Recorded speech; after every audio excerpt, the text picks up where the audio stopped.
আসসালামু আলাইকুম। Hello viewers, সকলে কেমন আছেন? আজকে আমি আপনাদের নতুন একটি ব্লগ নিয়ে চলে আসলাম আপনাদের মাঝে। এটি স্থান হচ্ছে সাতক্ষীরা জেলা, আশাশুনি উপজেলা, এবং আমি যাচ্ছি আশাশুনি উপজেলা থেকে সাতক্ষীরা রোড। প্রতিমধ্যে যে ঐতিহাসিক বাবলা বাগান, বাংলাদেশের কোনো প্রান্তে এভাবে বাবলা গাছের সমারোহ আছে কিনা আমার জানা নাই। যদি বাবলা গাছ সম্পর্কে আগের কিছু রিলসে আমি আপনাদেরকে জানিয়েছি, এর ব্যবহার ছোটবেলায় গ্রাম অঞ্চলের মেয়েরা স্বর্ণের বিকল্প হিসাবে এটা ব্যবহার করে। এছাড়া বাবলা গাছের যে কাঠ আসবাবপত্র তৈরিতে খুব দারুণভাবে ব্যবহার হয়ে থাকে। বাবলা গাছের যে পাতার সাথে যে ভয়ঙ্কর ধরনের কাঁটা থাকে, এবং এই কাঁটাগুলো হচ্ছে খুব শক্ত প্রকৃতির এবং দেখতেও অনেক সুন্দর। তো আপনাদের তেমনই একটি দৃশ্য, এই যে বাবলা গাছ রাস্তার দুধারে।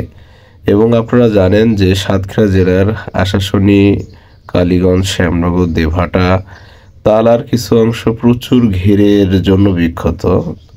এই এতদিন এই রাস্তাগুলো হচ্ছে কাঁচা ছিল, মেঠো পথ, কিন্তু রাস্তা পাকা হওয়ার পরে দুই ধারে বাবলা গাছ লাগানোর পরে, এবং এই যে দুই পাশে দেখছেন প্রচুর কিন্তু ঘের, এবং এই বাবলা গাছের এভাবে লাগানোর ফলে আমাদের পরিবেশের ভারসাম্য একদিকে যেমন ভালো হয়েছে, অন্যদিকে অর্থনৈতিকভাবে এই গাছ কিন্তু লাভবানও বটে।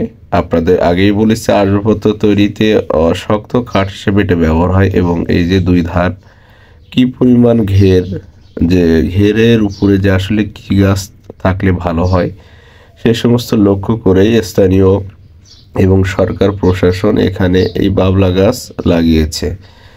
অপরূপ সৌন্দর্য মণ্ডিত এই রাস্তার দুধার দুপাশ এভাবে বয়ে গেছে আশাশুনি উপজেলা থেকে একেবারে সাতক্ষীরা সদরে ঢোকার আগ মুহূর্ত পর্যন্ত। প্রত্যেক জায়গায় হচ্ছে এই দুই ধারে বাবলা গাছের চাষ বা চারা রোপণ করা হয়েছে। এখানে মানুষ হচ্ছে তারা কৃষি নির্ভর না হয়ে মৎস্য চাষ নির্ভর, প্রকৃতির উপরে নির্ভরশীল। প্রকৃতি যে সমস্ত গাছ ভালো থাকে, তো সে সমস্ত গাছই চাষ এই অঞ্চলে, না হলে প্রায় প্রাকৃতিক দুর্যোগে সব কিছু ভেঙে যায়। তো বাবলা বাগানের রোড শেষে আমরা গ্রাম অঞ্চলে সাতক্ষীরা সদরের রাস্তায় অনেকটা চলে এসেছি। তো আপনাদের এটি আজকে দেখানোর চেষ্টা করেছি যে সাতক্ষীরা জেলার আশাশুনি উপজেলার যে দুই ধারে অসম্ভব সুন্দর একটি বাবলা বাগান। তো আজকের ব্লগ ভিডিওটি এটি ছিল। তো অসংখ্য ধন্যবাদ, সকলে ভালো থাকবেন। আসসালামু আলাইকুম।